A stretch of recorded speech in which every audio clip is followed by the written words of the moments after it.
हाँ तो स्टूडेंट्स, जो आज डिस्कस करने वाले हैं हम second criteria for congruency of triangle. जो प्रीवियस वीडियो में हमने डिस्कस किया था, एसएस कॉन्ग्रुएंसी रूल डिस्कस किया था। जो आज डिस्कस करने वाले हैं हम ऐसे congruency rule for congruency of triangle. कैसे हम ऐसे कॉन्ग्रुएंसी रूल से ये बता पाएंगे कि दो ट्रायंगल कॉन्ग्रुएंट हैं। तो समझते हैं इसका मतलब है A means angle, S means sides, A means angle, sides, angle। इसे समझने के लिए मैं कोई दो ट्रायंगल ड्रॉ करता हूं। एक ट्रायंगल ए बी सी, ये ट्रायंगल ए बी सी। कोई another triangle D E F. इस ऐसे कॉन्ग्रुएंसी रूल का जो स्टेटमेंट है वो कुछ इस तरीका से है कि अगर दो एंगल, एक एंगल ये बी अगर ई के इक्वल है और ये एंगल सी एंगल एफ के इक्वल है, डी ई एफ, अगर एंगल सी एंगल एफ के इक्वल है और ये साइड्स इस साइड्स के इक्वल है, तो हम कह सकते हैं कि ये दोनों ट्रायंगल कॉन्ग्रुएंट होंगे। एंगल साइड्स एंगल, इस साइड्स को बीच में लिखने का इसका मतलब ये है कि अगर दो एंगल ये है तो वो साइड जो होनी चाहिए वो इनके द्वारा इंक्लूडेड साइड होना चाहिए। कहने का मतलब ये है ये एंगल बी और एंगल सी से इंक्लूडेड साइड है। इसी तरीका से ये साइड जो है वो एंगल ई और एंगल एफ से इंक्लूडेड साइड्स है। दोबारा से इस फॉर्मूला का जो स्टेटमेंट है उसको रिवाइंड करते हैं कि अगर एक ट्रायंगल के दो करस्पॉन्डिंग एंगल ये बी ई के इक्वल, सी एफ के इक्वल और उनके द्वारा इंक्लूडेड साइड्स इक्वल है, तो हम कह सकते हैं कि दोनों ट्रायंगल ए बी सी और डी ई एफ कॉन्ग्रुएंट होंगे। अब इनको कैसे प्रूफ करेंगे? करेंगे इसलिए क्योंकि जो ये स्टेटमेंट है, इस स्टेटमेंट को क्या बोला गया? थॉर्म। अगर इस स्टेटमेंट को थॉर्म बोला गया है तो इसका मतलब हुआ क्या कि हमारे पास कोई ऐसा तरीका होगा जिससे हम मैथमेटिकली तरीके से इस चीज को प्रूव कर सकते हैं। अब इसको मैथमेटिकली हम कैसे प्रूव करेंगे कि ये जो ट्रायंगल है ए बी सी वो ट्रायंगल कॉन्ग्रुएंट होगा with triangle D E F. तो उसने ये तो गिवन कंडीशन है कि angle B is equal to angle E, angle C is equal to angle F और ये साइड बी सी साइड जो है वो ई एफ के इक्वल है। अब ये इतनी चीज गिवन है तो सबसे पहले मैं क्या करूंगा, जो फर्स्ट केस है इसके कुछ केस के थ्रू कुछ केस लेंगे और कुछ केस के थ्रू हम इस चीज को जानेंगे कि हम कैसे प्रूफ कर पा रहे हैं कि अगर दो एंगल और उनके द्वारा इंक्लूड साइड्स इक्वल हैं दो ट्रायंगल की, तो हम कह सकते हैं कि दोनों ट्रायंगल कॉन्ग्रुएंट होंगे। जो हम फर्स्ट केस डिस्कस करेंगे वो करेंगे कि जब when AB is equal to DE, AB is equal to DE। तो फर्स्ट केस हम इसको प्रूव करने के लिए जो फर्स्ट केस लेंगे हम कुछ इस तरीके से लेंगे कि ये AB जो है वो DE के इक्वल है। अब जो चीजें आपको गिवन है वो चीजें लिखो कि BC is equal to EF, ये हमने क्या करा है? अज्यूम। तो आपको लिखना है कि ये AB is equal to DE जो हमने क्या करा है? अज्यूम करा है। अब इन फिगर से जो चीज आपको गिवन है उन्हें लिखते हैं। BC is equal to EF, BC is equal to EF, आगे लिखना है गिवन क्योंकि ये दिया हुआ है। इसी तरीका से ये एंगल B एंगल E के इक्वल दिया हुआ है, angle B is equal to angle E, ये भी क्या है? गिवन। अब जो प्रीवियस वीडियो में आपने एसएस कॉन्ग्रुएंसी रूल पढ़ा था उसमें क्या पढ़ा था? अगर ट्रायंगल की कोई दो करस्पॉन्डिंग साइड्स इक्वल हैं, ये साइड्स इसके इक्वल और ये मैंने क्या करी इसके इक्वल अज्यूम किया इसको, तो दो करस्पॉन्डिंग साइड्स इस ट्रायंगल की दो करस्पॉन्डिंग साइड्स के इक्वल है और ये जो एंगल है जो इंक्लूडेड एंगल बी और ई है वो भी एक दूसरे के इक्वल है। तो हम कह सकते हैं कि एसएस कॉन्ग्रुएंसी रूल से दोनों ट्रायंगल कॉन्ग्रुएंट होंगे। तो मैं लिख सकता हूं triangle A B C congruent होगा टू ट्रायंगल DEF के, DEF के, ये मुझे प्रूफ करना था कि ट्रायंगल ABC कॉन्ग्रुएंट होगा टू ट्रायंगल DEF के।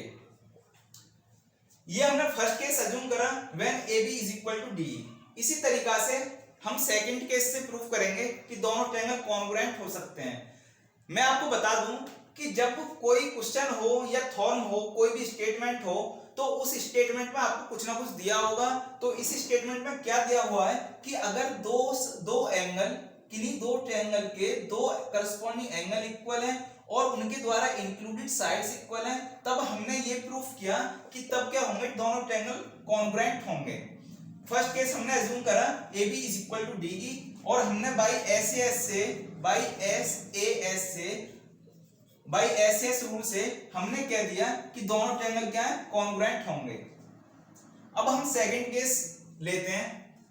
केस सेकंड क्या है, दो ट्रायंगल ड्रॉ करते हैं। उसके लिए मान के चलो ये कोई ट्रायंगल एक है और ये दूसरा ट्रायंगल है। इस ट्रायंगल को ABC और ये कोई ट्रायंगल DEF, दो ट्रायंगल हैं ABC और DEF।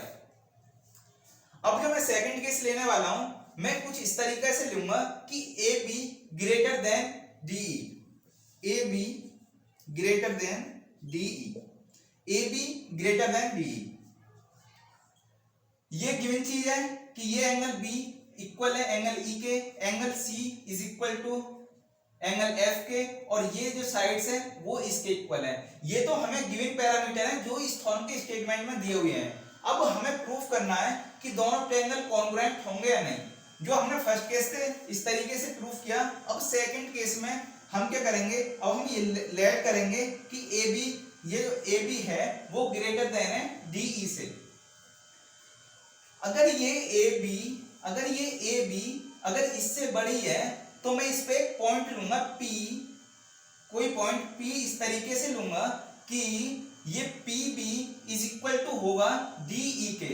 ये कंडीशन है जिस तरीके से हम इसे प्रूव कर सकते हैं। तो AB अगर ग्रेटर है, ये DE से AB ग्रेटर है, तो इस पे कोई पॉइंट मैं P एक ऐसा लेने वाला हूं कि PB इज इक्वल टू होगा DE के। तो AB ग्रेटर देन DE मैंने यहां पे लिख दिया। अब मुझे करना क्या है, let P is a point on AB such that PB is equal to DE, PB is equal to DE। ये चीज आपको समझ में आ गई होगी, क्योंकि ये ग्रेटर है DE से, तो इसलिए जो इसका जो P पॉइंट होगा इसके कहीं पे होगा। तो मैंने P एक ऐसा पॉइंट डिसाइड किया कि PB is equal to DE हो जा रहा है। ये चीज आपके समझ में आ गई होगी। अब इस पॉइंट P को मैं C से मिला दूं तो मुझे एक ट्रायंगल मिलेगा PCB। मुझे एक ट्रायंगल मिला PCB, और अब मैं जो बात करूंगा इन ट्रायंगल DEF और PCB में। इसका स्क्रीनशॉट ले लो क्योंकि मैं इसे ऊपर वाले को रफ करने वाला हूं।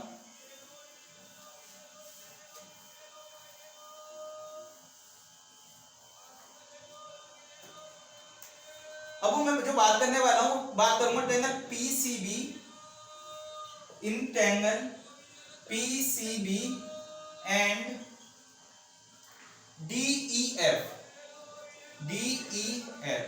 अगर मैं इन दोनों ट्रायंगल में देखूं तो मैंने जो लेट किया है P पॉइंट्स कुछ इस तरीका से लेट किया है कि PB is equal to DE, PB is equal to DE। दोबारा से लिखना है सेम इसी तरीका से। Angle B is equal to angle E, ये चीज आपको गिवन है। Angle B is equal to angle E, ये चीज आपको क्या है, गिवन है। ये आपने क्या करा, अज्यूम करा है। ये आपने क्या किया, लेट किया है कि PB is equal to DE। P को एक ऐसा पॉइंट लिया है कि ये और ये दोनों एक दूसरे के इक्वल हो जा रहे हैं। ये चीज इसके इक्वल है, ये एंगल इसके इक्वल है, और BC जो है वो EF के इक्वल है। BC जो है वो EF के इक्वल है। क्यों है, क्योंकि वो चीज स्टेटमेंट में दी हुई है। BC is equal to EF, ये चीज गिवन है। अब देखना कि ये वाली साइड्स इसके साइड्स के इक्वल है, ये वाली साइड्स इस साइड्स के इक्वल है, और ये एंगल इस साइड्स इस एंगल के इक्वल है। दो साइड्स और उनके बीच का एंगल, दो साइड्स और उनके बीच का एंगल दो ट्रायंगल के इक्वल हैं, तो हम कह सकते हैं कि दोनों ट्रायंगल कॉन्ग्रुएंट होंगे। बाय एसएस कॉन्ग्रुएंसी से हम कह सकते हैं कि दोनों ट्रायंगल क्या होंगे, कॉन्ग्रुएंट होंगे। दोनों ट्रायंगल कौन से, पीसीबी, ट्रायंगल पीसीबी कॉन्ग्रुएंट होगा टू ट्रायंगल डीईएफ के, ट्रायंगल डीईएफ। पीसीबी जो ट्रायंगल कॉन्ग्रुएंट होगा टू ट्रायंगल डीईएफ के। अब यहां से देखना कि अगर ये दोनों, अगर ये ट्रायंगल पीसीबी और डीईएफ कॉन्ग्रुएंट होंगे तो इनके करस्पॉन्डिंग पार्ट इक्वल होंगे। तो ये जो हमने प्रूफ किया है बाय एसएएस रूल से हमने ये प्रूफ कर दिया कि ये ट्रायंगल और ये ट्रायंगल कॉन्ग्रुएंट होंगे। अब जब ये दो ट्रायंगल कॉन्ग्रुएंट होंगे तो ये एंगल इसके इक्वल होगा सीपीसीटी के अकॉर्डिंग, और ये वाला एंगल इसके इक्वल होगा, और ये वाला जो एंगल होगा वो इसके इक्वल होगा। क्योंकि सीपीसीटी से जो होते हैं, अगर दो ट्रायंगल कॉन्ग्रुएंट हैं तो उनके करस्पॉन्डिंग पार्ट क्या होते हैं, इक्वल होते हैं। तो हम बाय सीपीसीटी से लिख सकते हैं, बाय सीपीसीटी कि जो एंगल पीसीबी जो इक्वल होगा एंगल डीएफई, एंगल डीएफई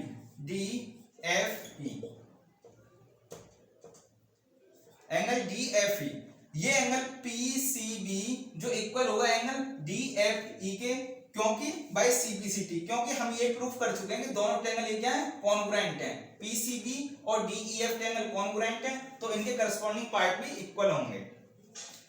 अब PCB is equal to DFE, PCB is equal to DFE, ये चीज हमने प्रूफ कर दी कि ये इसके इक्वल होगा। अब अगर हम देखें तो जो गिवन है वो क्या है, एसीबी, एंगल एसीबी जो गिवन है वो क्या है, एंगल एसीबी किसके इक्वल है, डीएफई, एंगल डीएफई। ये क्या है, आपको गिवन है, जो स्टेटमेंट में आपको दिया हुआ है कि ये वाला कंप्लीट एंगल इस कंप्लीट एंगल के इक्वल है, तो मैंने लिख दिया कि angle ACB is equal to DFE. अब ऊपर यहां देखना कि एंगल डीएफई किसके बराबर है, एंगल पीसीबी के, तो मैं लिख सकता हूं angle ACB is equal to angle PCB. अब मैंने यहां तक प्रूफ कर दिया ये चीज। अब देखना कि एंगल एसीबी इक्वल हो सकता है पीसीबी के। जो एंगल एसीबी है, जो ये एंगल कंप्लीट एंगल एसीबी है, वो क्या इसके इक्वल हो सकता है कभी, क्योंकि ये तो कंप्लीट एंगल है और ये एंगल पीसीबी इतना एंगल है, तो ये इक्वल तो नहीं हो सकता। लेकिन हाँ, ये एक कंडीशन में इक्वल हो सकता है, जब ये P कोइंसाइड कर जाए पॉइंट ए पर। जब ये पॉइंट P कोइंसाइड कर जाए ए पर, तो हम लिख सकते हैं, तो हम जो लिखने वाले हैं कि ये चीज पॉसिबल होगी, ये angle ACB is equal to PCB, ये चीज पॉसिबल होगी if P coincides with A।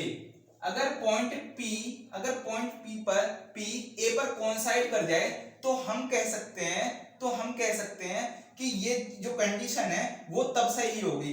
अगर जब पॉइंट P A पर कोइंसाइड कर जाएगा तो इसका मतलब क्या होगा कि AB जो होगी वो DE के इक्वल हो जाएगी, जो AB है वो DE के इक्वल हो जाएगी। AB क्या है, DE के इक्वल हो जाएगी। अब आपने इसमें क्या प्रूफ किया, इसमें आपने प्रूफ कर दिया कि AB जो है वो DE के इक्वल है। AB क्या है, DE के इक्वल है। ये BC ऑलरेडी गिवन है कि EF के इक्वल है, और ये एंगल ऑलरेडी ये भी गिवन है कि ये इसके इक्वल है, और आपने ये प्रूफ कर दिया कि AB DE के इक्वल है। ये कंडीशन केवल तब होगी जब P कोइंसाइड करेगा A पर। ये चीज आपको समझ में आ गई होगी। अब जब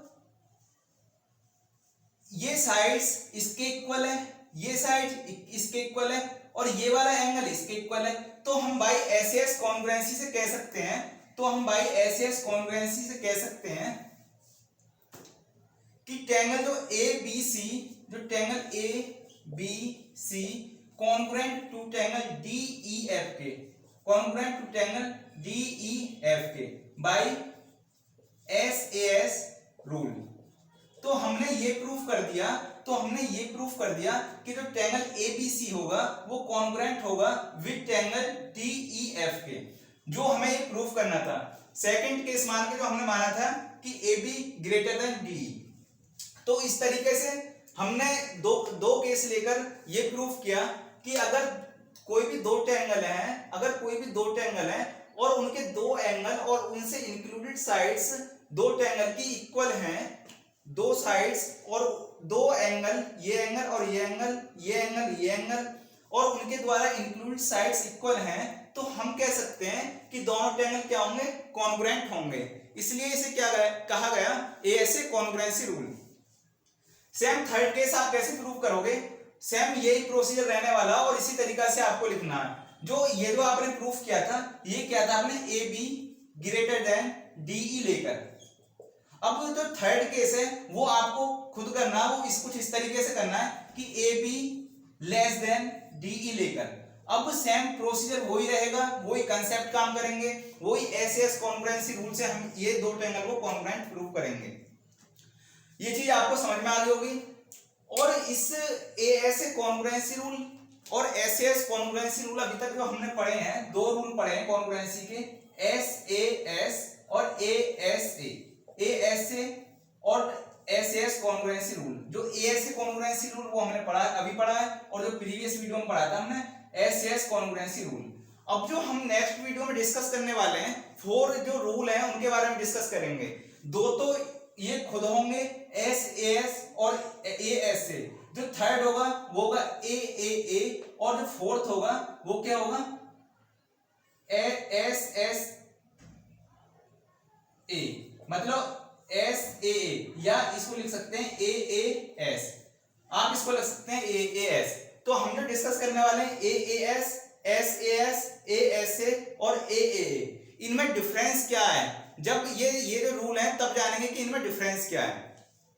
एक्चुअली ये चीज है सेम ही, जो हमने अभी रूल प्रूफ करा है एएसए वाला, बिल्कुल सेम उसी का छोटा भाई है एएएस। इसी के प्रूफ से हम ये प्रूफ करते हैं कि एएएस वाला रूल भी काम करता है। और उसी में जानेंगे कि एएए अगर दो ट्रायंगल के तीनों एंगल, करस्पॉन्डिंग एंगल इक्वल हैं, तो ये रूल क्यों काम नहीं करता। तो नेक्स्ट वीडियो में हम डिस्कस करेंगे इन 4 रूल्स के बारे में।